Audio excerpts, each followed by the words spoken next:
gravação aqui.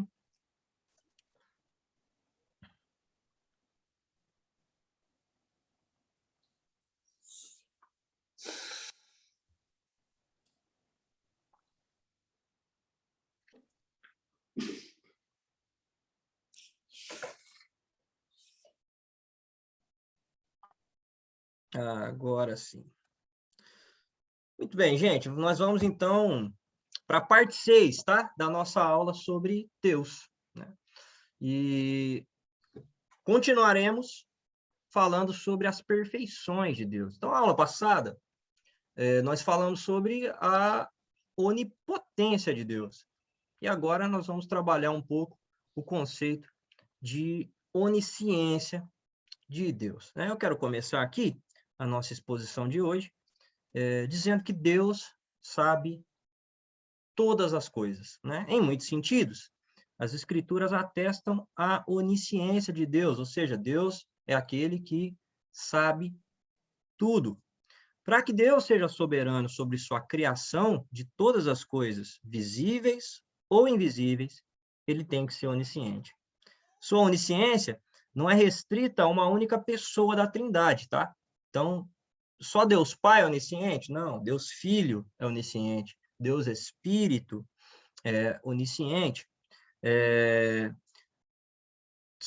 São todos por natureza, então, oniscientes, né? A onisciência é um atributo que que faz de Deus um Deus soberano, não é o único atributo que o faz soberano, mas a soberania de Deus sobre todas as coisas está no fato de que ele é onisciente. Falando de uma maneira básica, ele sabe de tudo no sentido de contexto, sabe de tudo que aconteceu, sabe de tudo que acontece e de tudo que acontecerá. Mas ele também tem todo o conhecimento. Um exemplo, eu estou diante de um computador, sei como é que algumas coisas funcionam nele, mas se eu tiver que abri-lo para fazer manutenção, reparos, eu não sei, porque me falta o conhecimento. Mas Deus tem esse conhecimento.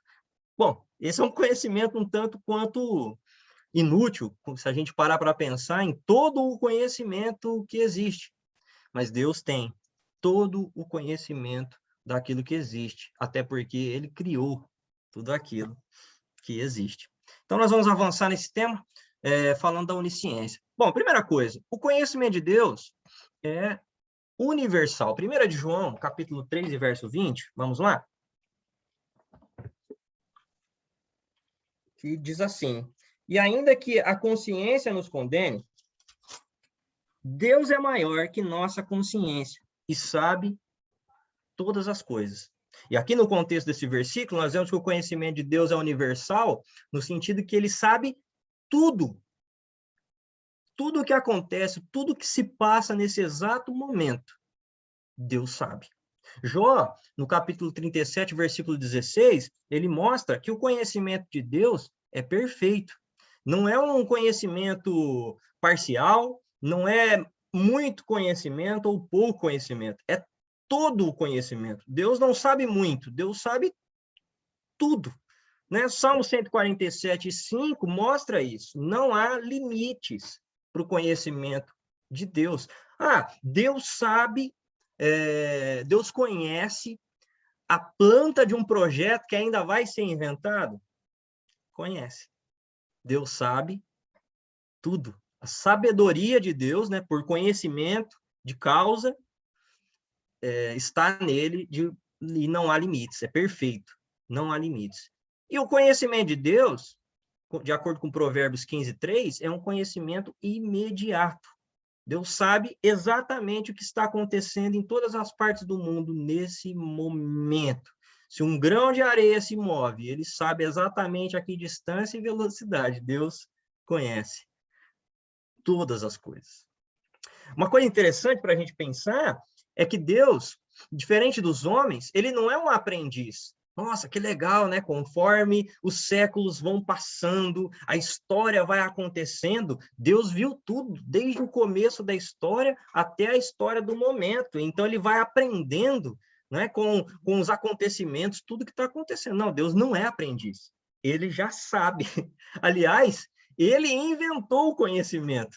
Então, ele sabe de tudo, ele não está aprendendo absolutamente nada. É curioso, porque a gente se relaciona com Deus, nós, conforme o apóstolo Paulo, nós ainda vemos como que por espelho, né? Nosso conhecimento de Deus ainda é um conhecimento muito pequeno.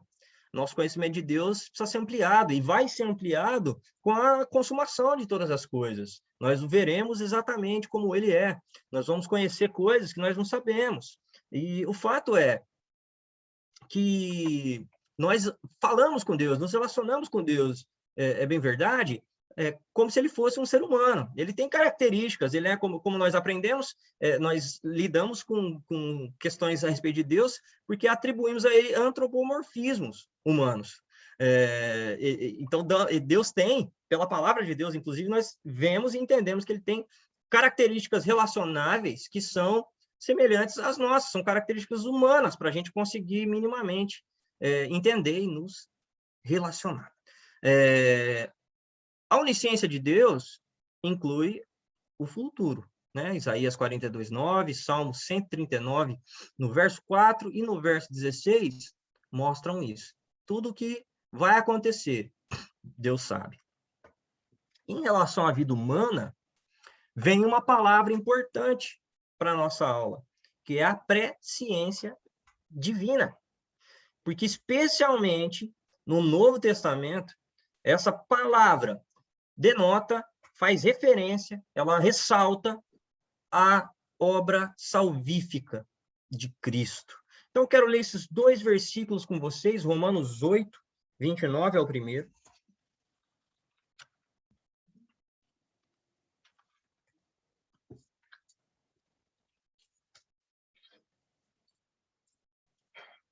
E diz assim: pois Deus conheceu de antemão os seus, e os predestinou para se tornarem semelhantes à imagem de seu filho, a fim de que ele fosse o primeiro entre muitos irmãos. Então, nós vemos que a palavra predestinação, presciência, são palavras correlacionadas, são terminologias bíblicas. Né? E no que diz respeito ao Novo Testamento, essas palavras aparecem no sentido da obra salvífica. Né? 1 de Pedro, capítulo 1. Vamos lá.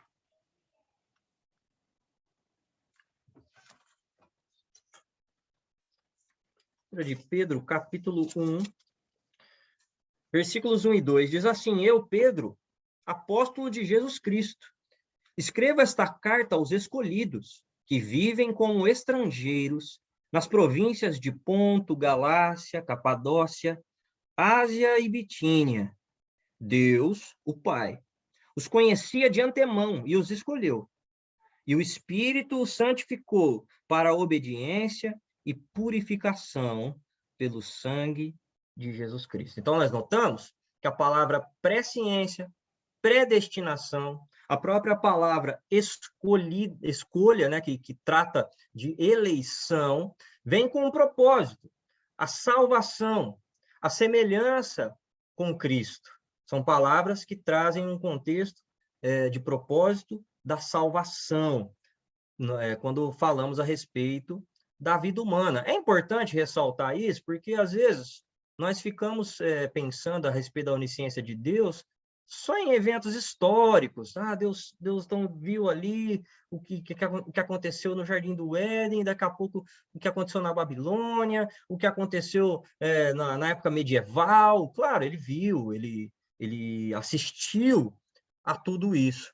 Mas isso pode dar uma ideia de que ele assistiu distante, de que ele simplesmente ficou ali vendo como se estivesse assistindo Netflix. E não é só isso. Há uma conexão, especialmente a vida humana, né? E essa conexão está correlacionada com a obra salvífica, né? Com a obra da salvação, a história da salvação por meio de Jesus Cristo. Então, a presciência divina é manifesta tanto nos eventos da história, Deus sabia tudo que ia acontecer, quanto também na vida humana. Esse conhecimento pleno, perfeito, profundo e maravilhoso de Deus se relaciona também com o bem e o mal do mundo. E agora isso vai ficando mais próximo da gente, né? A gente vai sentindo essa aproximação entre as coisas. Então, vamos ler Provérbios, capítulo 15, versículo 3.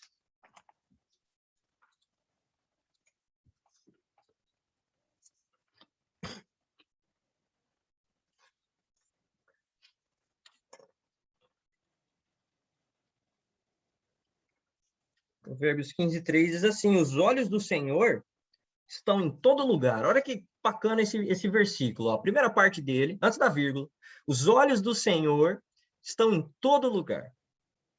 Então, a gente pode imaginar assim, poxa, será que Deus assiste o curso da história humana como as pessoas assistem o BBB? Né? Que tem uma câmera ali e fica curioso, avaliando, fazendo comentários. É isso?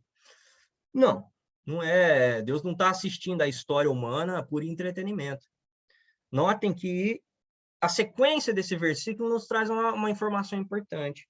Diz assim, então, os olhos do Senhor estão em todo lugar, observam tanto os maus como os bons.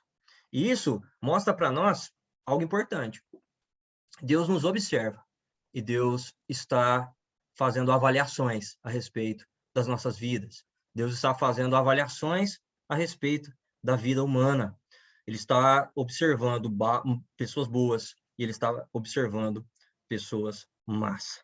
Né? Hebreus, capítulo 4, verso 13, nos complementa mais sobre isso. Diz assim: nada em toda a criação está escondido de Deus. Tudo está descoberto e exposto diante de seus olhos.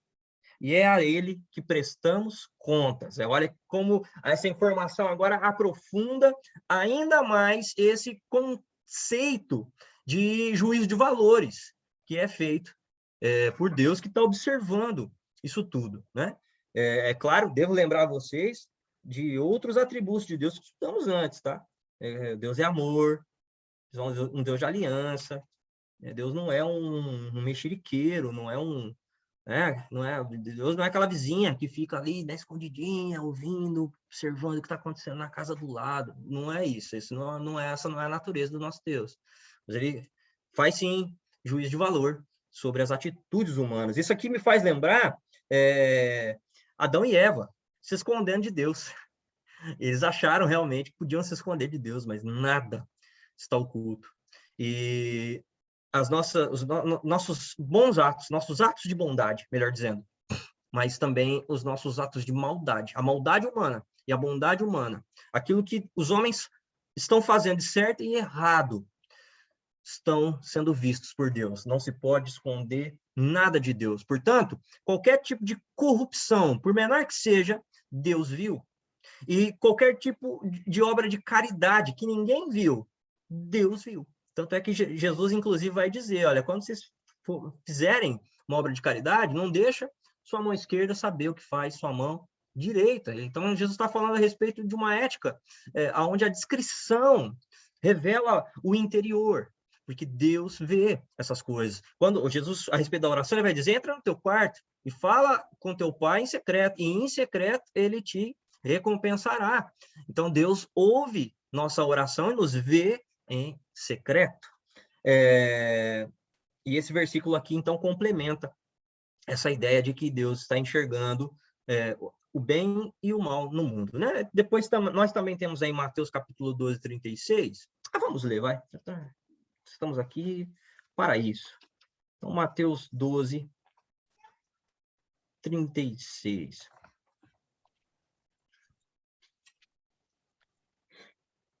Que diz assim, olha: eu lhes digo, no dia do juízo, vocês prestarão contas de toda a palavra inútil que falarem. Interessante, né? Então, novamente, a palavra prestação de contas. Então, nós vemos bem, atitudes boas, atitudes más, e vemos a palavra prestação de contas. Não se pode esconder nenhuma boa obra, nenhuma obra má. E todas essas obras, inclusive palavras, as versões mais tradicionais vão chamar isso aqui de palavras frívolas. Ou seja, que falamos, até as coisas mais bestas, prestaremos conta. Isso fala a respeito de uma responsabilidade humana. Guarde esse termo. Você é um ser responsável. Deus olha para ti e entende que tu tens suas responsabilidades. Aliás, todo ser humano, porque todos prestarão conta. Quem presta conta é porque tem responsabilidade. Bom, esse Deus que vê tudo, sabe de tudo, consegue ir aonde ninguém consegue, porque ele também enxerga a mente e o coração. Tanto Ezequiel quanto Jeremias falam a respeito disso. Eu quero ler com vocês, começando pelo profeta Ezequiel, no capítulo 11.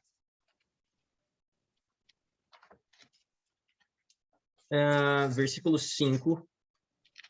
Diz assim: Então o Espírito do Senhor veio sobre mim e ordenou que eu dissesse: Assim diz o Senhor ao povo de Israel: eu sei o que vocês dizem, pois conheço cada pensamento que lhes vem à mente. Opa! Eu acho que agora, a partir desse versículo, talvez antes, nós já começamos a entender por que a onisciência de Deus é tão representativa em relação à sua soberania. Esse é um Deus que põe respeito, né? Se a gente vivesse com a consciência que nós estamos tendo agora, cada minuto das nossas vidas, e esse é o objetivo, inclusive, dessa aula, é nos ajudar a entender esse contexto, que Deus enxerga o que está na nossa mente e no nosso coração, nós teríamos uma vida mais temerosa diante de Deus. Jeremias 17:10.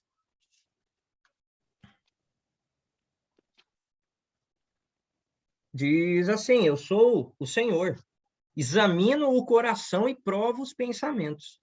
Dou a cada pessoa a devida recompensa, de acordo com suas ações. Então, note aqui, nós temos a onisciência de Deus manifesta, a presciência, porque Deus já sabia, ele já sabe antes. O salmista vai dizer, o próximo seria um próximo versículo a entrar nessa lista aqui, ainda a palavra nem me chegou à boca, e o Senhor já sabe.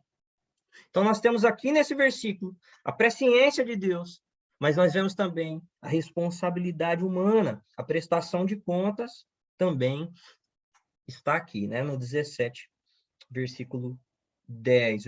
Eu, Senhor, examino o coração e provo os pensamentos. Dou a cada pessoa a devida recompensa de acordo com as suas ações. Outra coisa muito interessante é que Deus conhece diferente do que os seres humanos conhecem.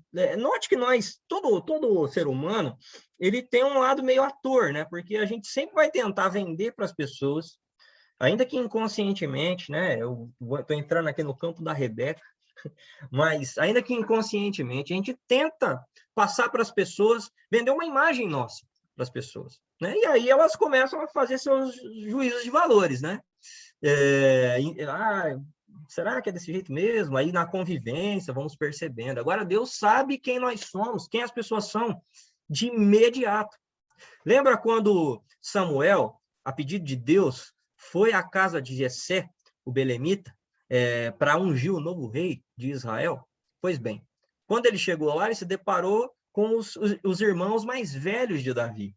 E aí ele se deixou impressionar pelos atributos e por aquilo que eles estavam vendendo para Samuel. Mas Deus falou com ele: Samuel, eu não enxergo como você enxerga. Eu não vejo como os homens veem. Eu enxergo o coração. Ou seja, Deus conhece a nossa natureza por inteiro. Não tem como esconder de Deus quem nós somos. Então, isso está lá em 1 Samuel, capítulo 16. Muito bem.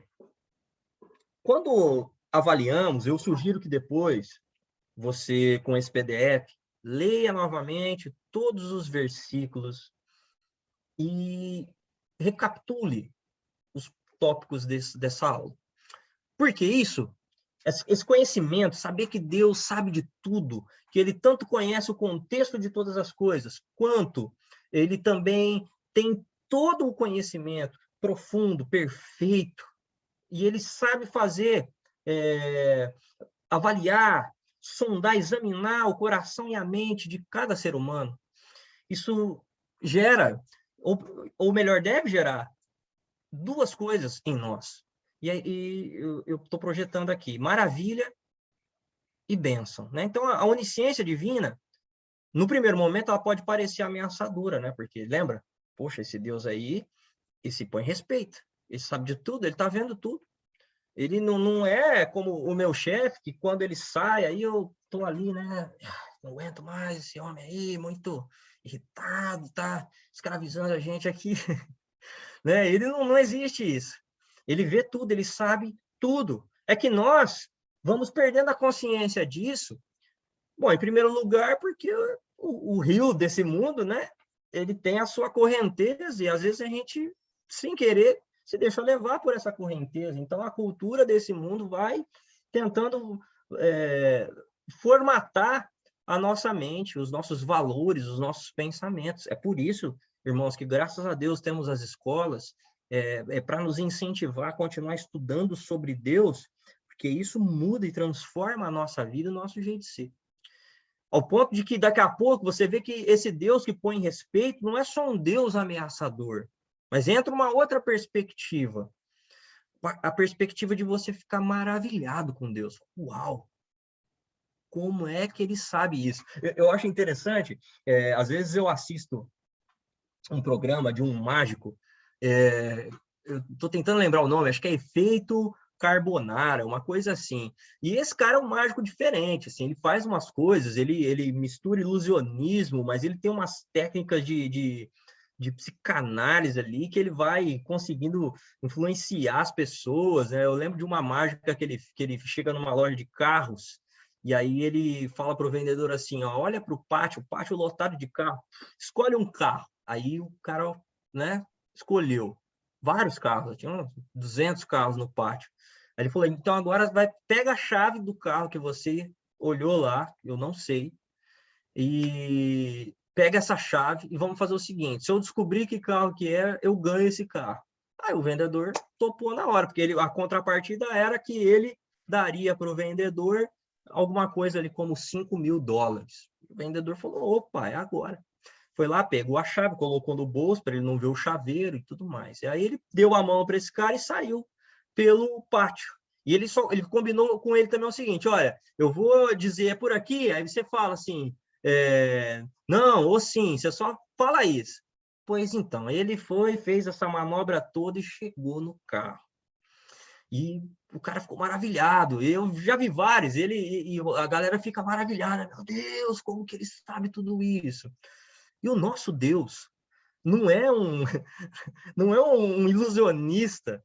Ele sabe realmente. Deus não tem que usar técnica de psicanálise. Deus não tem que usar técnica de persuasão nenhuma. E ele conhece exatamente cada uma das coisas. Ele tem todo o conhecimento prático, técnico, e ele sabe tudo o que aconteceu, acontece e o que vai acontecer. Isso deve nos maravilhar com um Deus tão incrível como o nosso Deus é. E além disso, além de ser uma maravilha para nós, também é uma bênção. E o Salmo 139, ele é um guia para isso. Vamos até ele, então. Salmo 139, nós vamos ler versículo 1, 2, 6 e 17, faltou uma vírgula ali. Então diz assim, olha, o Senhor, ó Senhor, tu examinas meu coração e conheces tudo a meu respeito. Versículo 2 diz, sabes quando me sento e quando me levanto. Versículo 6, esse conhecimento é maravilhoso demais para mim. Você vê que aqui o salmista, ele se rende, ele adora, né? É maravilhoso demais para mim, é grande demais para eu compreender. Então, ele teve uma revelação com o Espírito. Claro que foi o Espírito Santo que trouxe, que abriu o entendimento de Davi para ele compreender essas coisas. E o versículo 17 traz o desfecho daquilo que a gente está pensando juntos aqui, de uma maneira abençoadora.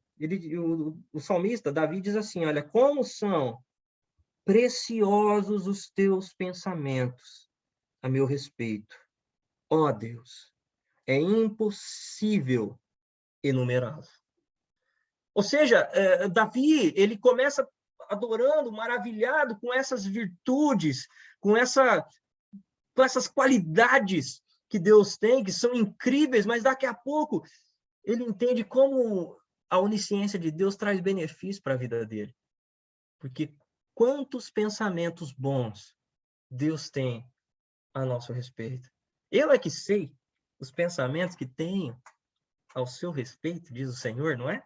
Pensamentos de paz e não de mal, para lhe dar o fim que desejares. Então, os pensamentos de Deus são incontáveis pensamentos de bênção para as nossas vidas.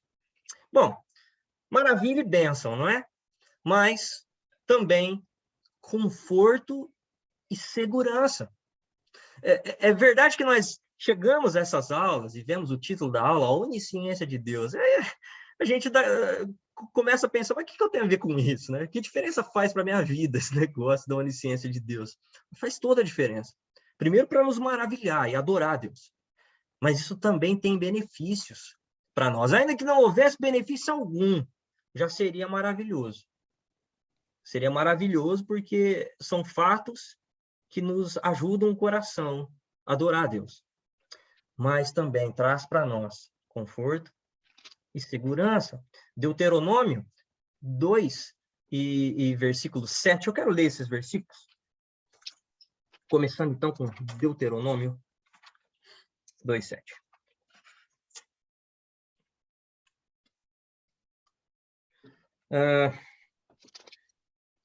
Está escrito assim: pois o Senhor, seu Deus, tem abençoado vocês em tudo que tem feito. Ele tem cuidado de cada um de seus passos por este grande deserto. Durante esses 40 anos, o Senhor, seu Deus, tem estado com vocês e nada lhes tem faltado. Deus caminhou com aquele povo os 40 anos. Diz a Bíblia que as sandálias cresciam no pé das crianças enquanto elas cresciam também. Isso fala de provisão de Deus. E quando nós entendemos que Deus sabe de tudo que nós precisamos, isso nos conforta. Deus sabe as nossas necessidades, irmãos. Ele conhece. Jó 23:10, também quero ler.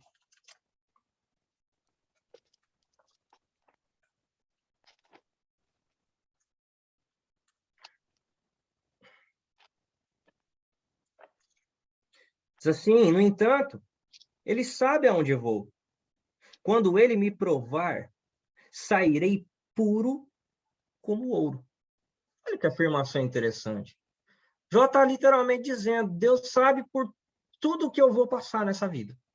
E quando ele me provar, isso vai ser bom para mim. Eu vou sair como ouro. Ele não está dizendo assim: quando ele me provar, eu vou sair como papel, eu vou sair como palha, eu vou sair como lixo. Não, eu vou sair como ouro. Ouro é o metal mais precioso. Nos dias de Jó, não havia nada mais precioso que ouro.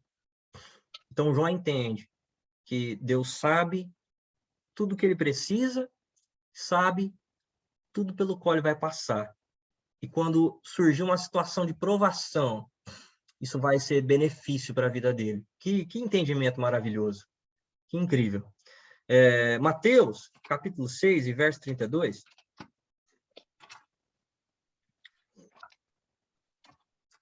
Mateus 6:32.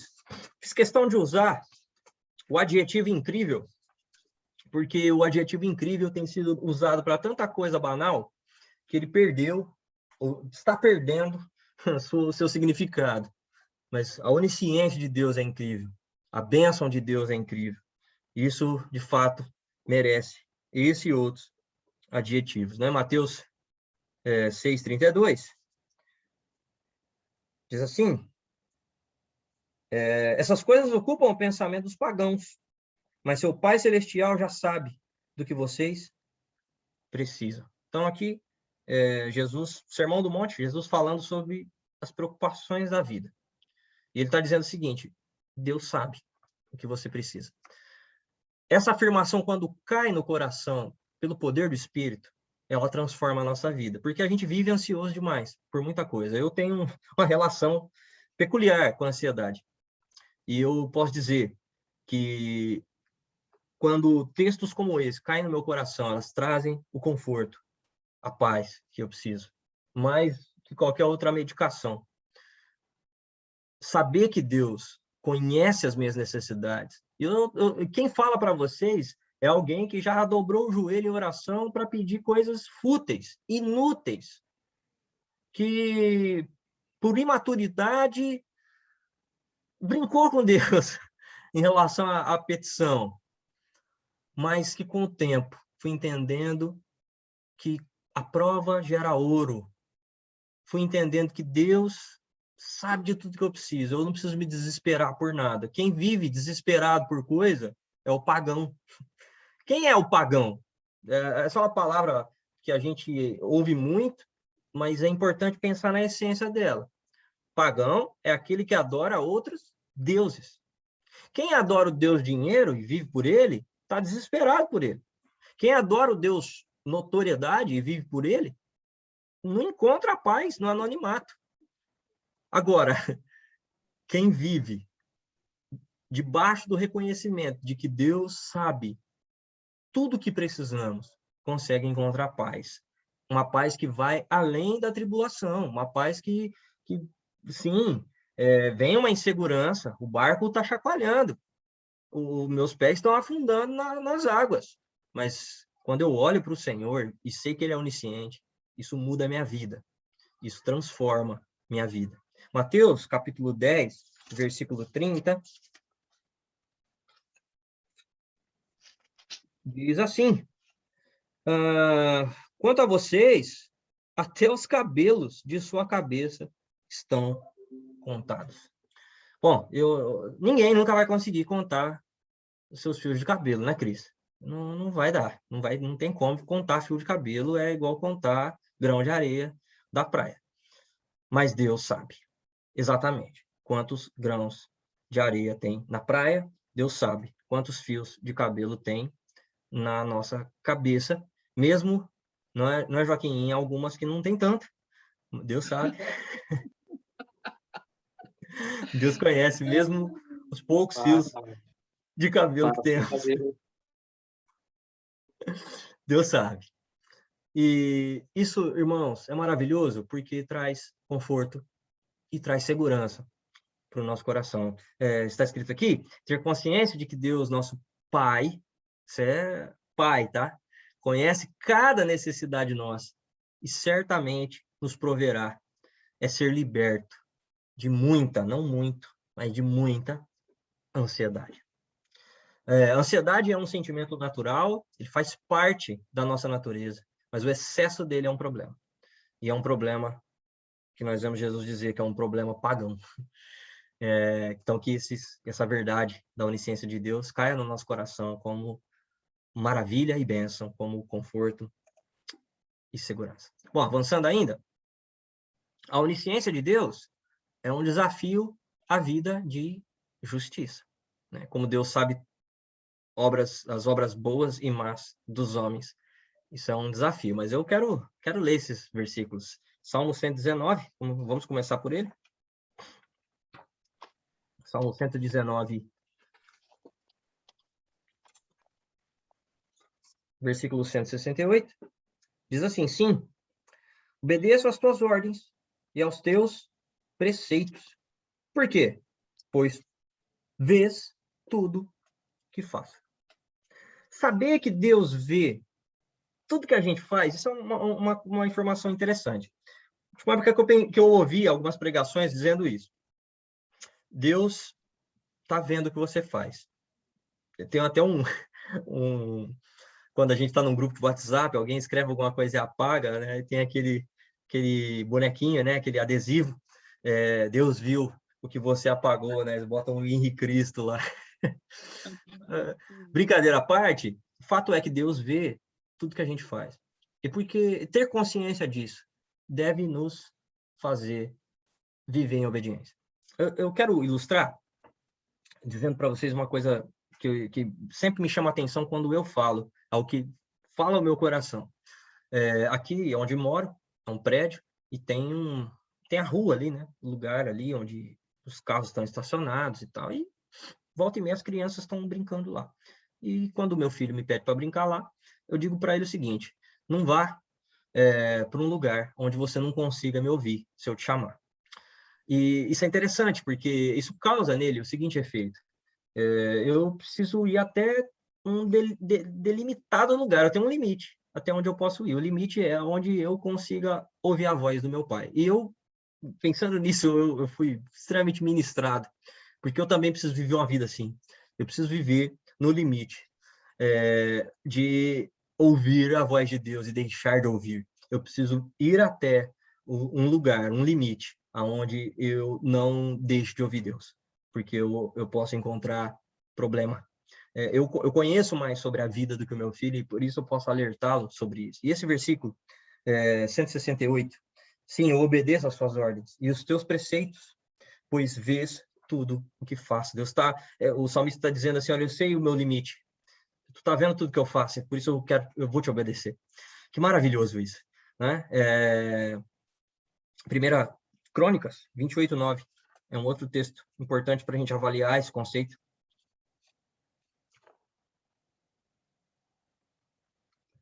Primeira Crônicas 28:9, que diz assim: e você, meu filho Salomão, aprenda a conhecer o Deus de seus antepassados. Sirva-o de todo o coração e com a alma alegre, pois o Senhor vê todos os corações e conhece todos os planos e pensamentos. Se você o buscar, o encontrará, mas se você o abandonar, ele o rejeitará também. Deus conhece todos os planos, todos os segredos, todos os pensamentos da nossa mente, todos os planos do nosso coração.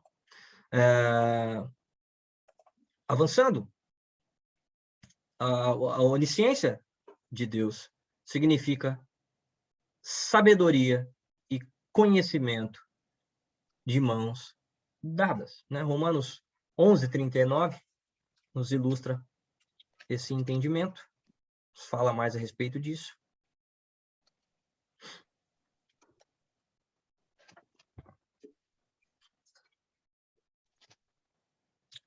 Verso 33 diz assim: como são grandes as riquezas, a sabedoria e o conhecimento de Deus, é impossível entendermos suas decisões e seus caminhos. Isso mostra como sabedoria e conhecimento andam de mãos dadas quando nós falamos de Deus. A onisciência de Deus é a sabedoria e o conhecimento juntos. Vamos tentar entender isso de uma forma mais prática? Bom, nós não sabemos exatamente por que coisas acontecem com as pessoas. Até não muito tempo atrás, gente, as pessoas não sabiam qual era a temperatura de ebulição da água. Eu brinco, inclusive com meu filho, digo para ele que ele já sabe mais a respeito das coisas do que um imperador romano. Porque a quantidade de informação que a gente absorve hoje, ou não é nem absorve, mas que a gente recebe, é muito grande. No entanto, a sabedoria, né? A sabedoria, o conhecimento prático, o conhecimento de causa, e o conhecimento do porquê aquilo aconteceu, todas as respostas, nós não temos. Nós não temos todas as respostas. Né? Deus, inclusive, tem a sua vontade decretiva, e essa vontade decretiva é uma vontade oculta. Não adianta. Eu quero saber a vontade de Deus para mim. A vontade oculta de Deus, se alguém me perguntar isso, eu falo, perguntou a pessoa errada. Só Deus tem condições de saber isso. Note que o versículo 34 aqui de Romanos vai dizer: pois quem conhece os pensamentos do Senhor? Quem sabe o suficiente para aconselhá-lo? Ninguém sabe o suficiente. Então, Deus conhece por que as coisas acontecem e ele também sabe, em termos de causa, a razão, o plano, o diagrama, a essência, o código das coisas. Provérbios 3,19 fala sobre isso, também Jeremias, né? Nós já passamos pela magnificência da sabedoria de Deus. É magnífica. Magnífico é semelhante a incrível, é algo maravilhoso.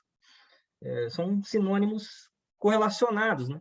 E a sabedoria de Deus é magnífica, porque, veja bem, quando o Einstein ele descobriu lá, né, publicou a teoria da relatividade, só falou, uau, que incrível, que mente genial, que mente privilegiada. Einstein, muito inteligente. Pois bem, mas a inteligência de Deus sobrepõe extremamente a sabedoria do Einstein. E nós nos impressionamos com as descobertas de alguns homens, mas a sabedoria de Deus é magnífica. Provérbios 8, 22-31 também fala bastante disso. E a onisciência de Deus, como vimos, inclusive, é manifestada no decorrer da história. Então, Daniel entende que o exílio babilônico, o próprio Deus, né, manda uma carta aos babilônicos, inclusive dizendo quando eles vão sair de lá, né? E nós podemos ver, através de Jeremias, o conteúdo dessa carta, Jeremias capítulo 29. Daniel também vai mostrar isso, a visão de Daniel, inclusive, né, que cairia a Babilônia e viria um outro império. Daniel capítulo 7 também vai nos mostrar isso. Enfim, 1 Coríntios, capítulo 2, verso 7, Efésios 3:10 também nos ajudam a compreender como a onisciência de Deus é manifestada no decorrer da história. Mas, ok, isso tudo é importantíssimo. Mas, mais uma vez, eu quero trazer, dar um zoom aqui para a gente chegar mais perto de nós em relação à onisciência de Deus. O lugar, a ocasião, o acontecimento onde a onisciência de Deus mais ganha ênfase é na cruz de Cristo. A cruz de Cristo, de fato, é um evento divisor de águas, é um evento que transforma tudo. A cruz de Cristo transformou a nossa vida, transformou a história da humanidade. O nascimento de Jesus dividiu a história em dois momentos, mas em termos de cronologia, mas a cruz de Cristo é a manifestação da onisciência de Deus de uma maneira plena, a grande ênfase da onisciência de Deus está ali. Primeira de Paulo aos Coríntios, capítulo 1 e versículo 23, nos ajuda a compreender isso. Veja aqui. Assim, quando pregamos que o Cristo foi crucificado, os judeus se ofendem e os gentios dizem que é tolice. Então, a gente começa a trabalhar no nosso entendimento a respeito disso. Por quê? Porque a cruz de Cristo é uma coisa absurda para o mundo. Foi um acontecimento tolo. Mas que bobeira esse negócio de Jesus Cristo, essas coisas de Jesus, de morte na cruz, nada a ver. E o negócio, inclusive, há uma ênfase muito grande, né? Pessoas que têm ranço de evangélico hoje, elas se alimentam muito de uma falsa colocação, inclusive, que é aquela, na ciência. E sim, né? Quem disse isso aí? O Nobel da Paz. Show de bola. Quem que falou isso daí? Não, foi um pastor. Não, esses caras são obscurantistas, eles são retrógrados, e por aí vai. Então, para o mundo, para quem se perde, é tolice a cruz de Cristo. Mas para nós, não. Para nós, versículo 25 esclarece, pois a loucura de Deus é mais sábia que a sabedoria humana. Então, a loucura de Deus, que maravilha, né? Que texto, jogo de palavras aqui, primoroso, né? Porque a loucura de Deus é mais sábia do que a sabedoria humana. Para nós, essa loucura é a loucura que redime o mundo, que redimiu as nossas vidas, que nos levou de volta para perto de Deus de tal maneira que nós nos tornamos filhos por adoção. A graça manifesta na cruz, por meio de Jesus, nos concedeu essa reconciliação. E o Deus de todo conhecimento, portanto, também é o Deus de toda sabedoria, como vimos aqui, né? Mas Romanos, capítulo 16 e verso 27, diz assim: toda a glória para sempre ao Deus único e sábio, por meio de Jesus Cristo. Amém. Que interessante nessa colocação aqui do apóstolo Paulo. Ao Deus único e ao Deus sábio. Paulo, então, está trabalhando aqui com dois atributos de Deus, que nós já vimos. Deus é o único Deus. Não há outro Deus, senão o eu sou. Eu sou em referência à forma como Deus disse para Moisés que ele deveria ser apresentado lá no Egito. Mas vemos também aqui o Deus sábio, de uma sabedoria única, de uma sabedoria incrível, que é a sabedoria que Deus tem. Aquele que conhece todas as coisas tem. Vamos avançar? Tudo bem. Agora, como temos feito nas últimas aulas, é a hora do fogo no parquinho. Eu tenho procurado fazer um link com o conhecimento teológico que absorvemos, mas com um pouco de conhecimento filosófico, que é muito importante para compreender teologia. Filosofia, assim como outras matérias outras ciências, nos ajudam muito a compreender a teologia. E aqui eu quero falar de um perigo, né?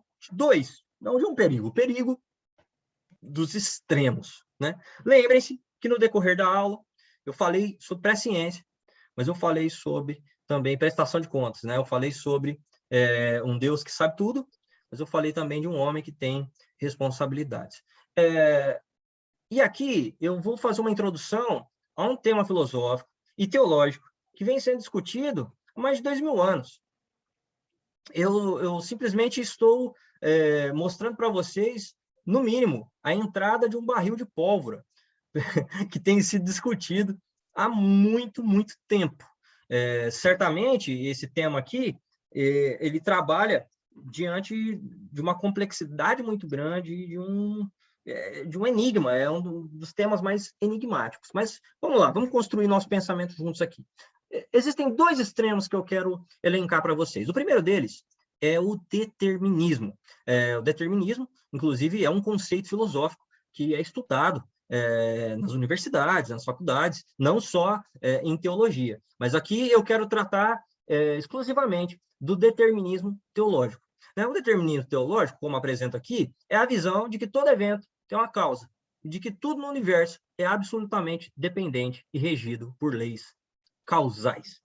Já que os deterministas acreditam que todos os eventos, incluindo as ações humanas, são pré-determinados, o determinismo é tipicamente considerado incompatível com o livre-arbítrio. Então, o determinismo, ele caminha de mãos dadas com outro evento, com uma outra linha de pensamento, uma outra corrente de pensamento teológico, que é o fatalismo. Bom, eu não quero me adentrar no fatalismo, mas eu quero pensar com você sobre o determinismo. O determinismo vai dizer, então, que tudo que acontecer tinha que acontecer e era isso. Deus determinou. E pronto, acabou. Então, mas aquela criança que nasceu com deformidades, foi decretado que ia ser assim, foi determinado que ia ser assim, e assim foi. Então, eu estou falando aqui, veja bem, eu estou apresentando para vocês o determinismo como um extremo, tá? Como um extremo. Então, esse extremo vai dizer isso. O que será, será. Vai acontecer e ponto final. Nós não temos condições, em absoluto, de mudar absolutamente nada, né? Então, enfatizando muito aqui a palavra absoluto. Bom, do outro lado, a gente tem uma outra corrente de pensamento, antagonista do determinismo, que é o livre-arbítrio. O livre-arbítrio é a teoria de que os seres humanos têm liberdade de escolha ou de autodeterminação. Isso é, dada a situação, uma pessoa poderia ter feito diferente do que fez. Os filósofos têm argumentado que o livre-arbítrio é incompatível com o determinismo. Gente, são duas correntes de pensamento filosófico antiguíssimas E eu estou passando aqui, eu estou raspando a superfície dessas duas coisas. Nós teríamos que ter, para entender a fundo todo o pensamento determinista, ter uma aula só sobre isso.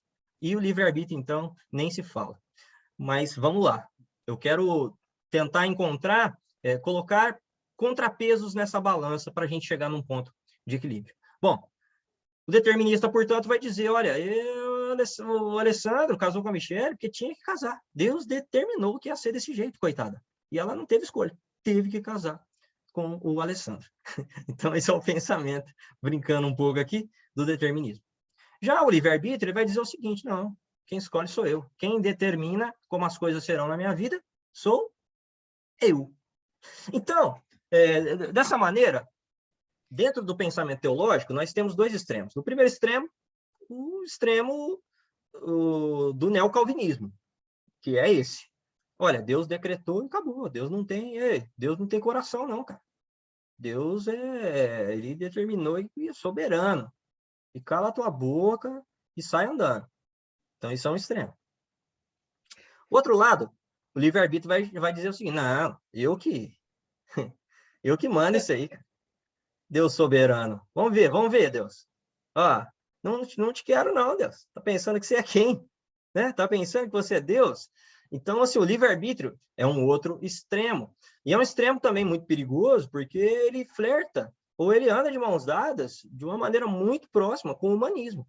Né? O humanismo é aquela corrente de pensamento filosófico que vai dizer, que fala a respeito do direito,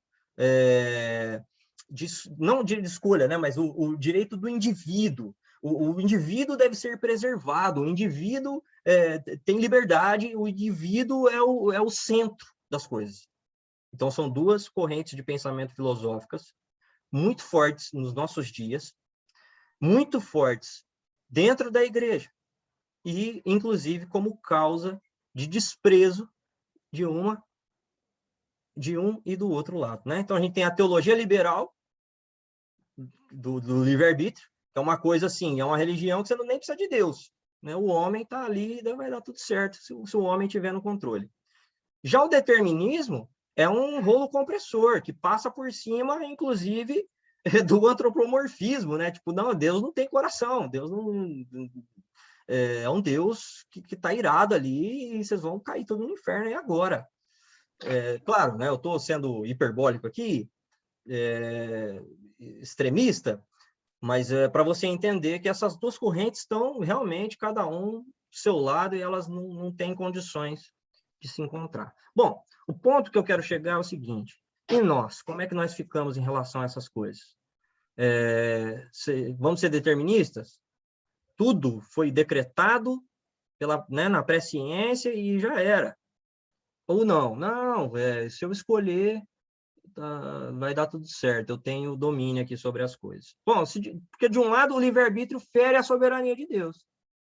No outro lado, Deus não é ninguém ali. Né? Então, no livre-arbítrio, Deus não é ninguém. No extremo, que é o determinismo, Deus é tudo e o homem, inclusive, não tem responsabilidade nenhuma. Esse é um outro perigo, tá? Quando eu me converti, eu às vezes me relacionava com irmãos de denominações históricas e de correntes reformadas. E eu notava o seguinte, que porque eram deterministas, eles se isentavam de responsabilidade. Então, assim, cara, eu tive relações fora do casamento, mas assim, cara, estava escrito que isso ia acontecer, né? Estava escrito nas estrelas. Estava determinado, eu não tenho culpa. Ué, se Deus determinou tudo, cara, então eu cometi esse pecado aí porque Deus quis. Então, olha o perigo disso, né? E a gente está vivendo um tempo onde você vai para a internet e escuta ali o teólogo fulano de tal, o outro, esse e aquele e tudo mais, e daqui a pouco a gente começa, achou bonito, achou legal, achou lacrável, acabei de criar uma expressão aqui, né, lacrável, do verbo lacrar, né, então eu achei essa expressão lacrável, olha só, queimou a cara de muita gente essa expressão aí, isso que o cara falou, e a gente sai falando isso, deliberadamente, sem cuidado, a gente tem que ser muito cuidadoso com isso. Nós não devemos ser nem deterministas. E nós não devemos também sermos adeptos do livre-arbítrio. Essa é a minha proposta. Eu vou dizer para vocês por quê. Por um lado, a palavra predestinação, o termo predestinação, presciência, são termos bíblicos. Nós não podemos dizer, não podemos concordar com tudo, com todo o arcabouço que envolve o termo presciência ou predestinação, mas ele é bíblico, senão a gente não pode negar. Está lá. As Bíblias que se preocuparam em traduzir com equivalência formal, elas traduziram bem a palavra predestinação, presciência. Por outro lado, livre-arbítrio não é nenhum termo bíblico. E ele ganhou força absurda com um camarada chamado René Descartes, que causa muitos probleminhas, viu, na nossa geração. De modo que, se não devemos ser deterministas e nem adeptos do livre-arbítrio, nós vamos ser o quê? Nós vamos ser cristão. Ser cristão não é ser determinista. Ser cristão não é brigar pelo conceito de livre-arbítrio, achando que tantas responsabilidades estão na nossa mão. Ser cristão é entender que há um Deus soberano, que tem uma vontade decretiva, que é oculta a nós, mas que vai se cumprir. Do outro lado, ele também é um Deus que tem uma vontade preceptiva, uma vontade que pode, inclusive, não ser obedecida, porque se não houver esses dois pontos, tem uma coisa muito complicada ali. Porque, ora Deus nos dá a alternativa de escolha, ora Deus decretou e acabou, como é que a gente vive essa tensão? E ela é difícil mesmo. E eu nem tô... A minha proposta aqui é uma proposta, como disse, de contrabalancear para a gente, os pesos ali, para a gente chegar num ponto de equilíbrio na balança. Mas eu tô, como eu disse para vocês, né? Se alguém acender um fósforo aí agora, explode a tela do monitor aqui, porque esse é um assunto muito debatido, muito complicado. Então, ser cristão não é ser determinista, nem é ser adepto do livre-arbítrio, mas é entender que Deus tem um propósito. Então, vamos lá. Vamos entender isso aqui nos pormenores. A predestinação, que é a doutrina da Bíblia, que diz que Deus tem um propósito e que ele está trabalhando todas as coisas de acordo com sua própria vontade e propósito. Veja bem, Deus é soberano. Quando Deus diz para o mundo, vem à existência, o mundo não tinha livre-arbítrio. O mundo não teve escolha, ele simplesmente teve que vir à existência. Deus disse, haja luz, e houve luz. A luz não negou, não disse não para Deus. Quando Deus decreta uma coisa, vai acontecer. O problema é que algumas pessoas, e muitos crentes, inclusive, eles vão ganhar nisso, às vezes, uma ideia muito pautado pela sua natureza e não pela natureza de Deus, a ideia de que o Deus que funciona é o Deus iracundo, é o Deus que não nos dá alternativa, é um Deus carrasco. Mas, por algum momento, por alguma razão que eu não sei dizer, eles deixaram escapar outros atributos. Deus não pode negar a si mesmo. Deus tem qualidades. Claro, Deus ele sabe de tudo que vai acontecer, com certeza. Não há dúvida disso. Mas nós precisamos entender esse conceito de que Deus está trabalhando com propósito. Deus não está assistindo um reality show. Deus não está assistindo o Netflix para se entreter. Deus não está se entretendo com o que está acontecendo na nossa vida, como se a história da humanidade fosse uma grande novela. Não. Deus criou a humanidade e todas as coisas com propósito. Então, eu preciso ler esses versículos aqui com vocês. Esse é o nosso último slide. Então, eu quero ler esses textos para a gente encerrar, começando por Efésios, capítulo 1, versículo 11, que diz, além disso, em Cristo, nós nos tornamos herdeiros de Deus, pois ele nos predestinou conforme seu plano e faz que tudo ocorra de acordo com sua vontade. Deus faz tudo de acordo com a sua vontade e ele nos predestinou. Agora, isso fere porque nós crescemos debaixo de um conceito muito forte de livre-arbítrio. E aí a gente pensa assim, não, mas eu não quero ser controlado, serei então um peão nas mãos de Deus, aceitando simplesmente tudo que ele determinar? Como é que ele chega a determinar as coisas assim na minha vida? Espera lá, gente. Deus é pai. Deus é bom. Deus é amor. Claro, Deus é justo. Deus é santo. Lembra que o Jó disse, quando a aprovação vier, ela vai me transformar em ouro. Então, o Jó está dizendo assim, olha, porque eu sei que Deus sabe tudo pelo qual eu vou passar, eu sei, eu confio, eu estou nas mãos de Deus, eu estou nas mãos do meu pai, eu posso confiar no pai. Eu não preciso desconfiar do pai, eu não preciso ter medo, eu não preciso ser como um filho rebelde que não quer, não aceito ser controlado pelo meu pai, vou me rebelar aqui, vou fazer um moicano agora, não aceito. Então, essa ideia anarquista, ela nos influenciou muito. E ela vem influenciando gerações há muito tempo. Então, entenda, Deus faz tudo de acordo com a vontade dele, isso é claro, mas ele tem um propósito. Veja que ele nos predestinou, que o propósito de Deus, o versículo 12, por exemplo, diz assim, o propósito de Deus era que nós, os primeiros a confiar em Cristo, louvássemos a Deus e lhe dessemos glória. E aí ele vai dizer, agora vocês também podem fazer isso. Então veja que tudo há um propósito, e os planos, os propósitos de Deus são bons, são agradáveis, são maravilhosos. Então, avançando, agora, profeta Daniel, vamos voltar no Antigo Testamento.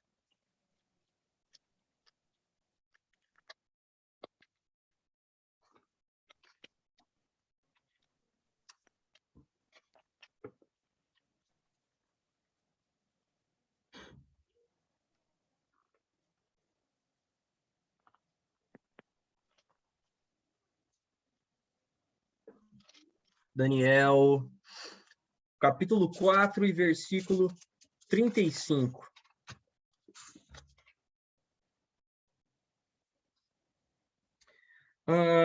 Que vai dizer assim, comparados a ele, os habitantes da terra são como nada.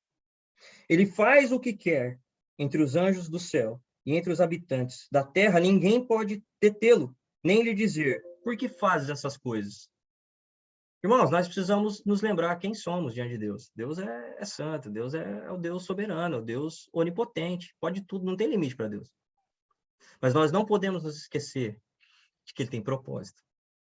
E o propósito de Deus para a nossa vida é bom. Portanto, a predestinação ensina que Deus não faz nem permite qualquer coisa, exceto o que serve o seu propósito. Exceto o que serve ao seu propósito. Salmo 33:11 nos ajuda a compreender mais sobre isso. Isso significa que Deus é o soberano do mundo, aquele que faz todas as coisas como quer. Deus é sábio, santo, bom e soberano. Tem o controle de todos os detalhes da vida. Nós lemos em Mateus, Jesus nos dizendo para a gente não se preocupar, porque Deus é Pai, sabe, conhece as nossas necessidades, sabe o que nós precisamos. A proposta é a gente nem ser determinista, só determinista.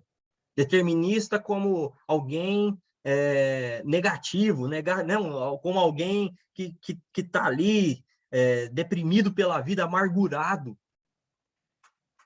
Mas também não ser como alguém irreverente, agarrado ao livre-arbítrio, querendo, no fundo, ser desgarrado de Deus.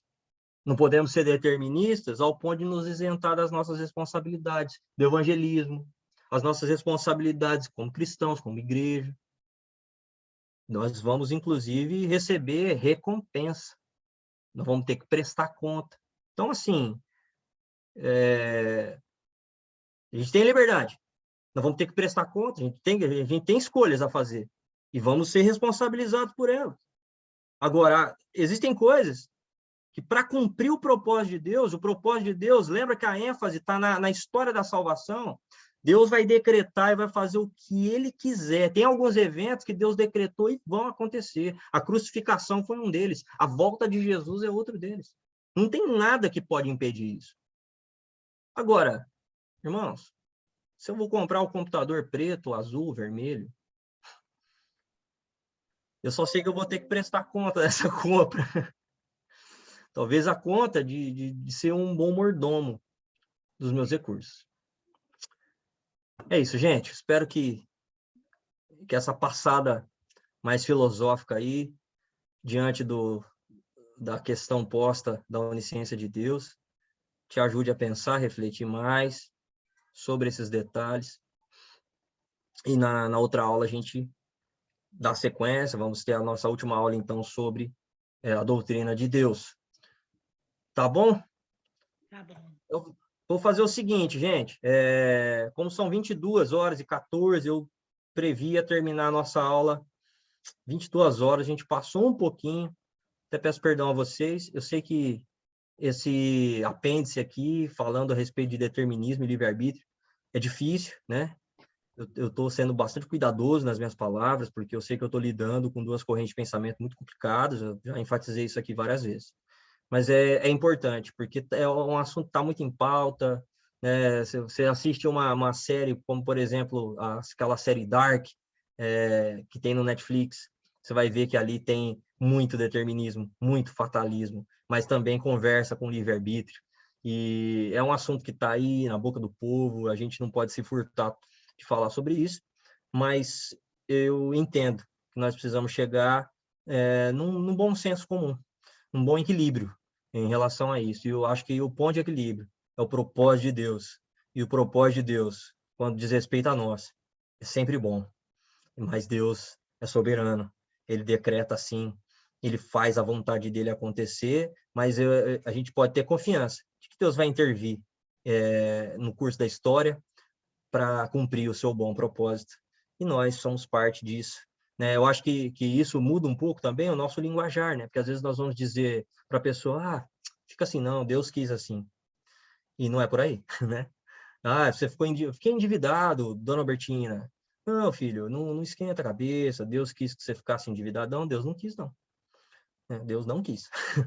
Eu fiquei porque eu quis. Não?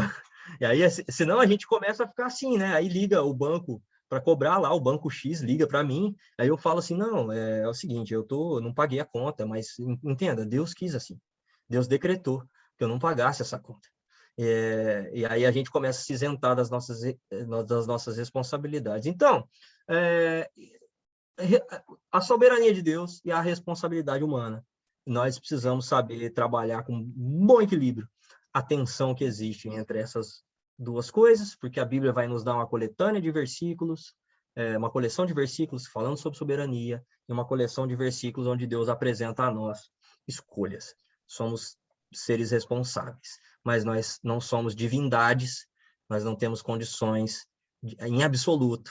Mas tem um erro interpretativo, inclusive, daquele versículo que fala de abreviar a volta de Cristo, né? Se pregarmos o evangelho, então abreviaremos.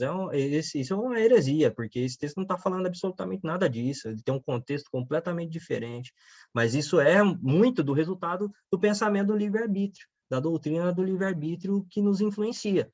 Então, temos que ser muito cuidadosos com essas correntes filosóficas. Mas o mais importante de tudo é dar ênfase ao propósito e à vontade de Deus. Amém, gente? Amém. Glória a Deus, que Deus abençoe cada um de vocês. Obrigado pelo tempo e a paciência investida aí por vocês. Amém. Semana que vem nós estamos de volta. Tá bom, gente? Tchau, Ok. tchau. Boa noite.